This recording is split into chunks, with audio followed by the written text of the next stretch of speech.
Bagaimana orang yang sudah Islam dari lahir dan sudah bersyahadat, tapi dalam prakteknya atau kenyataannya orang tersebut tidak sesuai dengan makna syahadat? Misal masih melakukan kesyirikan, apakah orang tersebut masih beragama Islam? Misal masih kedukun?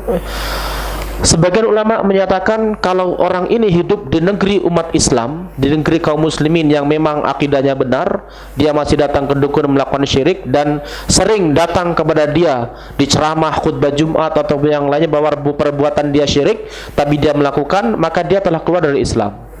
Tapi kalau dia sama sekali belum ada yang memberitahu dan belum pernah belajar, dia bersyahadat tapi belum belajar sehingga masih menjalankan adat yang ada kesyirikan, maka ini orang yang memiliki uzur bil jahal dan tidak bisa dikatakan keluar dari Islam secara mutlak.